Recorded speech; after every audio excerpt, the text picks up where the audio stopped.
Mitchell Santner was obviously here earlier and he said that the goal is to silence the crowd. So how do you respond to that? अरे सब same ही line चिपका रहे आके कुछ नया तो बोलने बोलो किसी को। सूर्या, जो कप्तान है न्यूजीलैंड के थे कि वो कोशिश करेंगे कि आपको 250 रन्स के कम में रिस्ट्रिक्ट करे because team is capable of making. झूठ बोल रहा है तो संभाल लेंगे कल। स्टैटिस्टिकल कई चीजें हैं जो कि भारत की तरफ हमें ये इशारा कर रही हैं कि इनको ये मैच जीतना चाहिए। देखिए न्यूजीलैंड के खिलाफ पिछले 7 में से 6 मैच जीते हैं। उसके बाद इनके पास जसप्रीत बुमराह है जिनका इकोनॉमी जो है वो 6.4 या 6.5 है, यानी कि 24 से 28 रन देते हैं और विकेट्स जो लेते हैं वो तो कमर ही तोड़ देते हैं। और पिछले मैच में मैच विनर साबित हुए। 18वें ओवर में सिर्फ 6 रन दिए थे उन्होंने। हमें पता है कि दूसरों को भी वो लीड करते हैं, खुद भी टेम्परामेंटली रॉक सॉलिड है। सूर्य कुमार यादव उनसे प्रेस कॉन्फ्रेंस हुई और बड़े जो जिसका था धांसू किस्म के सवाल हुए। वो सही जो अब से थोड़ी देर पहले जो प्रेस कॉन्फ्रेंस हुई थी मिचेल सैंटनर की, उसके ऊपर सवाल हुआ, उसके ऊपर बड़ा एक जबरदस्त किस्म का जवाब, जिस तरह हंसते हुए जवाब देते हैं वो है। उससे पूछा गया कि उसने कहा सेंटनर के 220 रन करेंगे, उसने कहा वो झूठ बोल रहा है। ये झूठ बोल रहा है सेंटनर वो भी इनको लूप छोड़ के गया है। वो ये बताना चाह रहा है कि ठीक है आई एम रेडी फॉर 220 के तुम मानो नहीं पाए ना, वो भाਵੇਂ जितनी मर्जी बैठा हुआ कहेगा 200 ना चढ़े, कोई भी कप्तान नहीं चाहेगा कि 200 ना चढ़े। वो ऐसी लाइन मार गया, उसने सही कहा कि वो चिपका के गया, झूठ बोल रहा है वो। वो सही समझदार है सूर्या। मोदी स्टेडियम इनके लिए बहुत बड़ी पनौती है। इस स्टेडियम में ये वर्ल्ड कप का फाइनल भी हारे हुए हैं। इस स्टेडियम में ही साउथ अफ्रीका से इसी T20 वर्ल्ड कप का एक ही मैच हारे हैं जो कि वहीं पे हारे हैं। और न्यूजीलैंड की टीम ने अच्छी क्रिकेट भी खेली है। सईद भाई भी जैसे बोल चुके हैं कि वो फील्डिंग बहुत अच्छी करते हैं। इंडिया के लिए बैरियर हमेशा से रहा है न्यूजीलैंड। जब इंडिया नॉकआउट्स में न्यूजीलैंड के सामने आया, कहीं ना कहीं स्ट्रगल किया है। इंडिया को इस बात का एक कहीं ना कहीं बैक ऑफ द माइंड डर जरूर होगा कि it is New Zealand every time जो हमें फाइनल्स में आकर कर्स कर देती है और हमें जीतने नहीं देती। और न्यूजीलैंड देखिए, न्यूजीलैंड के प्लेयर्स जो है ना वो बहुत बड़े बड़े नाम नहीं है जैसे इंडियन प्लेयर्स के नाम है, ठीक है ना। तो वहां पे किस तरीके से सबको जेल करके लेके डिसीजन लेना वो सबसे इंपॉर्टेंट चीज है। भारत का आप देखें कि भारत का तो मेन फंडा मैंने कि वो तो कहता है कि भाई हम पहले बैटिंग करेंगे तो हम 250 करने जाएंगे। हमने भाई उनकी दूसरी बैटिंग आएगी तो वो 300 भी होगा तो वो चेस करने जाएंगे, क्योंकि वो बैटिंग पे रिलाई कर रहे हैं, बहुत लंबी बैटिंग लाइनअप से खेल रहे हैं। तो और जो पे कुछ लड़के उनके जिस तरह पीक करे ना जिस टाइम के ऊपर, ये भी बड़ा अच्छा टाइम है। दुनिया कहाँ पहुंच गई, हम कहाँ पहुंच गए? हम वही हैं 130-135 वाले सेकंड वाले। दुनिया चांद पे पहुंच गया, हम अभी तक जो 120 रन जो हम अभी तक नाइजीरिया में फिर। एक ये बात मुझे अच्छी लगी उसकी। दूसरी मुझे सबसे अच्छी बात जो लगी ना, वो किसी ने इस पे गौर भी नहीं किया होगा। उसने बोला कि हमारा मंत्र क्या है? हमारा मंत्र है कि there is no personal milestone. ये बहुत बड़ी बात है। इंडिया और न्यूजीलैंड दोनों बड़ी कंपोज टीम है, बड़ी फुल फ्लेज टीम है, मगर बुमराह का दिन अच्छा होना चाहिए तो इंडिया का दिन अच्छा होता है। तगड़ा मुकाबला आप एक्सपेक्ट करते हैं होगा? आपने बुमराह की बात की, बहुत बड़ी जबरदस्त बात की आपने, क्योंकि बुमराह एक ऐसा उनका प्लेयर है, एक ऐसा रोल है ऐसा कि वो आपकी पूरी बॉलिंग को उठा के रख देता है। Match no doubt India favourite है। जिस तरह से इंडिया ने लास्ट मैच खेला है वो तो लग ही नहीं रहा कि वो करीब भी आने देंगे। लेकिन न्यूजीलैंड हर मुकाबले में अपने माइंड से काम रहता है, अपनी स्ट्रेटजी अच्छी प्लान करता है। तो आपने जुमला बोला ना, प्रेशर इंडिया पे होगा, ज्यादा प्रेशर होगा, क्योंकि एक तो न्यूजीलैंड से नहीं जीते ICC T20 में, और जो अपने ग्राउंड का जो मतलब प्रेशर होगा ना, अगर जल्दी विकेट गिरती हैं तो वो प्रेशर आया बर्दाश्त कर पाएंगे इंडिया वाले बैट्समैन या नहीं, ये देखना होगा। और इंडिया के ऊपर सबसे ज्यादा प्रेशर किस चीज का है? डिफेंडिंग चैंपियन है। ऐसा कभी भी नहीं हुआ कि जिसने जीता फिर वो दोबारा जीता हो।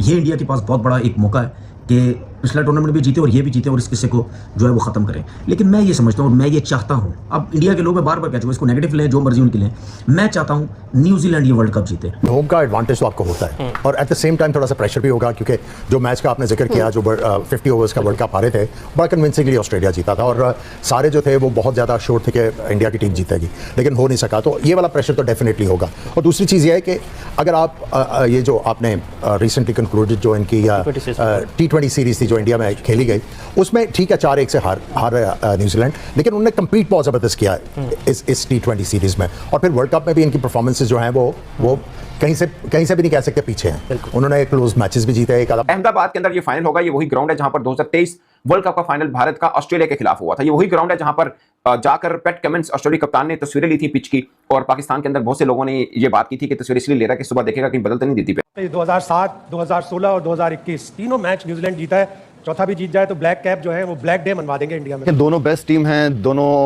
इंडिविजुअल और एज अ टीम अच्छा परफॉर्म किया जब जाके फाइनल खेल रहे हैं ये लोग। दूसरी टीमों से कम गलतियां की हैं। मैं ये समझता हूँ कि वेल बैलेंस्ड फाइनल होता है। इससे पहले की क्या परफॉर्मेंसेज है वो मैटर नहीं करती, लेकिन फाइनल डे के ऊपर जो है क्योंकि बड़ा प्रेशर होता है और उसमें जो परफॉर्म कर जाता है जिसका दिल गुर्दा बड़ा होता है वही नजर आ रहा होता है। तो प्रेडिक्शन टाइम हुआ है। सो मेरी नजर में भारत फेवरेट है और मैं आपको वजूहात बता देता हूँ। एक तो घर में खेल रहे हैं, लाख से ज्यादा का मजमा होगा, फिर मस्ट विन मैचेस जीतते हुए आ रहे हैं। इंग्लैंड से कड़ाकेदार मुकाबला जीते, क्या वो ग्रेट मैच हुआ था। सो फ्लो इनके पास है, उसमें क्लैरिटी रही है। जैसे ही स्ट्रेस पड़ता है इस टीम पे तो ये और ज्यादा बेहतर खेलते हैं। और अभी 2-1 इनके जो प्लेयर्स हैं वो तो चल भी नहीं रहे हैं। नंबर 1 रैंक T20 के बल्लेबाज अभिषेक शर्मा बहुत ही ज्यादा फ्लैट अभी उनका वर्ल्ड कप जा रहा है, अभी तो वो नहीं चमके हैं। अगर वो फाइनल में आप सोचे खेलते हैं तो फिर क्या हाल कर सकते हैं ऑपोजिशन का। इसी तरह से वरुण चक्रवर्ती नंबर 1 बॉलर है भारत के आईसीसी रैंकिंग में, उनके बहुत ही फ्लैट दिन गुजर रहे हैं, चल रहे हैं। सो अगर वो उनका दिन अच्छा होता है और मिडिल में आके वो विकेटें ले जाते हैं तो फिर प्रेशर और न्यूजीलैंड पे हो जाएगा। इसके अलावा इनके पास संजू सैमसन है, एक एडिशन में भारत के लिए सबसे ज्यादा छक्के लगा दिए, शायद 16 या 18 छक्के लगा चुके हैं वो। और अभिषेक का प्रेशर इतना अच्छा एब्जॉर्ब किया हुआ है उन्होंने, क्योंकि एक तरफ नो परफॉर्मेंस है एक एंड पे और दूसरी तरफ संजू सैमसन जो है वो अब रुकने नहीं पा रहे हैं। सो अगर आपका ओपनर फॉर्म में होता है तो ये बहुत बड़ा आपको हेड स्टार्ट मिलता है। फिर जो बैटिंग फर्स्ट का जो रिकॉर्ड है भारत का वो भी फिनोमिनल है, यानी कि 36 में से 34 दफा पहले बैटिंग करके ये मैचेस जीते हुए हैं। सो ये भी एक चीज हमें बताती है कि चलें, इसलिए कई दफा इनको पहले बैटिंग करवा देती है ऑपोजिशन की। ये रन चेस में बहुत अच्छे हैं, मत भूलिए कि बैटिंग फर्स्ट में भी बहुत ही इनका जबरदस्त ट्रैक रिकॉर्ड है। कप्तानी ठीक कर रहे हैं सूर्य कुमार और फिर टेक्निकली भी टीम अच्छी है। देखिए बहुत सारे और सवाल हैं। मुझे सबसे पहले ये बताएं कि दोनों की आपने प्रेस कॉन्फ्रेंसेस देखी हैं। ऑब्वियसली स्काई के बारे में तो मशहूर है कि बड़ा फनी वे में बंटर किस्म की प्रेस कॉन्फ्रेंस करते हैं, जोक शोक भी बीच में मार देते हैं। अबे कहते हैं जिस तरह कहते हैं यार सर जी छोड़ दो ना 23 वाला, यार अभी 26 आ गया, T20 वर्ल्ड कप है। तो इस तरह उन्हें कोई बताए हम 92 वाला नहीं छोड़ रहे। उसकी वजह है ना, वो तो 92 के बाद हम इसलिए नहीं छोड़ रहे कि हमने कभी जीता नहीं है, उन्होंने तो जीते हैं भाईजान फिर, और कंसेक्टिव जीत रहे हैं, तो इसलिए उनको जरूरत नहीं है, उनको हाल में जिंदा रहने की जरूरत है, जिस तरह उन्होंने अपने प्लेयर्स के बारे में जिक्र किया। सबसे पहले बॉडी लैंग्वेज एज यूजुअल, मेरा पहला सवाल वही, क्योंकि मिचेल सेंटनर की प्रेस कॉन्फ्रेंस देखी, बड़ा मैच है कल फाइनल। शेबे मुझे पता नहीं है, लेकिन मेरा ख्याल है कि इंडिया जिसको कप्तान बनाता है उसको ग्रूम करता है। ऑफ कोर्स वो कहते होंगे हाँ हम करते हैं, लेकिन इतनी जिसे बोलते हैं ना नाप तोल के बोलना, इवन स्काई को मैं हैरान होता हूँ। ही सो कूल काम इन प्रेस कॉन्फ्रेंस। आप अगर मेरे से पूछेंगे ना तो मैं पूरी प्रेस कॉन्फ्रेंस में कौन सी 2-3 चीज अच्छी लगी हैं, शायद वो किसी अखबार की हेडलाइन ना हो। उसने बोला कि being captain I am not papa, I am not elder brother. ये लोग एक लाइन समझते हैं किसी चीज को, यार इसे लाइन दे तो कोई, लेकिन ये थॉट प्रोसेस होता है किसी कैप्टन का। सबसे ज्यादा मुझे इस प्रेस कॉन्फ्रेंस के अंदर चीज अच्छी लगी ना, वो सवाल था कि आप ब्लैक सॉइल के ऊपर 2 मैच खेले हो और दोनों हारे हो, अब आप रेड सॉइल के ऊपर खेलोगे या ब्लैक सॉइल के ऊपर। कहता है यार हमें जो भी विकेट मिलेगा हम खेलेंगे, इट्स अ फाइनल।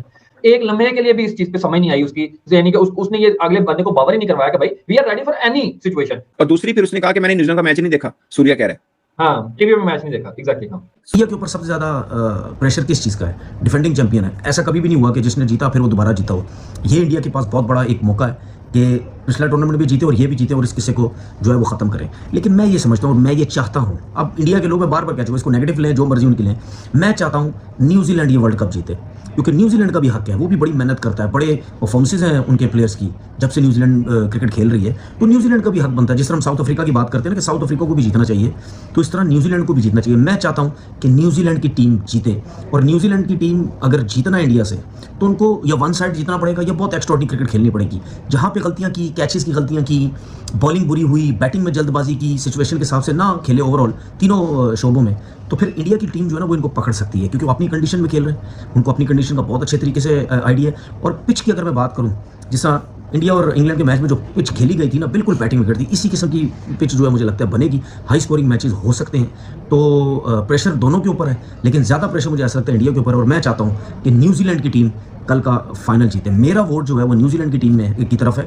बाकी आप जो देखने वाले जो मुझे देख रहे हैं वो मुझे बताएं, गालियां देने के अलावा, ठीक है, वो ये मुझे बताएं कि शुड नो दिस कि वर्ल्ड इंडिया ने कभी भी न्यूजीलैंड को बीट नहीं किया in world T20 cups. 3 matches they played against each other and 3 के 3 न्यूजीलैंड ने जीते। Match no doubt India favourite है, जिस तरह से इंडिया ने लास्ट मैच खेला है वो तो लग ही नहीं रहा कि वो करीब भी आने। बाय दैट इंडिया आज फाइनल में, डज दैट मीन कि इंडिया की स्क्वाड स्ट्रेंथ जो है वो एक्चुअली वेरी स्ट्रांग है?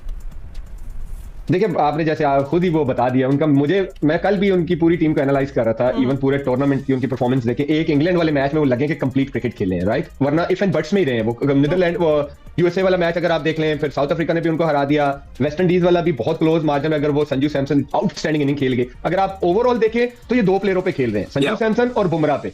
अभी तक आप इनको देख ले, या संजू सैमसन पूरा मैच लेके जा रहा है या बुमराह लेके जा रहा है, बीच में अभी तक ठीक है संजू उसकी ईशान किशन की थोड़ी इंपैक्टफुल आई है इनिंग, फिर तिलक वर्मा की, ये एक थोड़ा सा उनको है प्लस पॉइंट। लेकिन अगर आप ओवरऑल एज अ टीम बात करें, मुझे लगता है न्यूजीलैंड बेटर परफॉर्म कर रही है एज अ टीम। अगर आप बात करें, मिच सेंटनर बीच में कंट्रोल दे रहे हैं, हेनरी नए बॉल से, और कंपेयर टू इंडिया बुमराह के अलावा आप उनके सारे बॉलर्स देख लें, अर्शदीप कुछ भी नहीं कर रहे, वरुण चक्रवर्ती मार खा रहे हैं, फिर आप देख ले पांड्या ने पिछले मैच में आखिरी ओवर एक बेहतर किया, वरना उनको पहले 3 ओवर में फेंटा लगा है। स्टिल इसके बावजूद जैसे आपने बोला वो फाइनल में, ये बहुत बड़ी बात है, ये बहुत बड़ी अचीवमेंट है कि आप 2 प्लेयरों पे टीम फाइनल में पहुंच गया। कहीं ना कहीं आई थिंक इसका क्रेडिट जाता है। वक्त पे जो बंदा स्कोर करता है, मैं हैरान हूं कि संजू को उन्होंने खिलाया सिर्फ 4 मैचेस हैं, 4 मैचों में उसके 232 रन है, और उसके अलावा दूसरा ईशान ने भी किए हुए 263 उसने भी किए हुए, सूर्या यादव ने भी 242 किए हुए, दुबे जो हालांकि बीच के अंदर आता है, ज्यादा वो बैटिंग करने का उसका मौका है, उसने भी 200 रन किए हुए। इंडिया का एडवांटेज है कि अगर वो आउट भी हो जाते हैं फिर भी वो 200-250 रन कर लेते हैं, क्योंकि संजू सैमसन इस तरह से बैटिंग कर रहे हैं और ईशान किशन है नीचे, सूर्या कुमार यादव पे इनकी बैटिंग बहुत ही स्ट्रांग है, तो उनको फर्क नहीं पड़ रहा। आपने कहा था, प्रेडिक्ट किया था, खैर जाहिर है ऊपर नीचे चीजें हो जाती हैं, लेकिन इंडिया के बारे में कि सेमीफाइनल में पहुंचता आपको नजर नहीं आ रहा, ये वाकई उन्होंने मेहनत की है या फिर मेहनत की है? सर जी देखिए, एक तो वानखेड़े का सबको पता था कि वहां पर इनका T20 वर्ल्ड कप का सेमीफाइनल होने वाला है। 2024 का ये T20 वर्ल्ड कप जीते तो पहले से शेड्यूल के अंदर ये डाल दिया गया था, बहाना किया गया था जी गयाना में 30,000 कैपेसिटी है। ये सईद भाई 2010 का वर्ल्ड कप खेल चुके हैं वेस्ट इंडीज के अंदर, बट इंडिया को वहां पर भी सेमीफाइनल वेन्यू पहले दिया गया था और फ्लैट ट्रैक तो बनना ही था। लेकिन उससे पहले जो इंडिया वेस्ट इंडीज के सामने जो मैच जीता, वहां पर भी शैमर जोसेफ की जो एक एंड से 4 ओवर्स लगातार उसका कप्तान कराता रहा, वहां पे भी इंडियन टीम पकड़ी जा सकती थी, बट बैटिंग बहुत अच्छी कर गए साउथ अफ्रीका के सामने और उसका उनको एडवांटेज है। और अब देखें, मैंने प्रेडिक्ट जरूर किया था, अब कल का फाइनल मैच है, लोग जानना चाहेंगे कि जी क्या लगता है कि फाइनल कौन जीतेगा। एक तो नरेंद्र मोदी स्टेडियम इनके लिए बहुत बड़ी पनौती है। इस स्टेडियम में ये वर्ल्ड कप का फाइनल भी हारे हुए हैं, इस स्टेडियम में ही साउथ अफ्रीका से इसी T20 वर्ल्ड कप का एक ही मैच हारे हैं जो कि वहीं पे हारे हैं।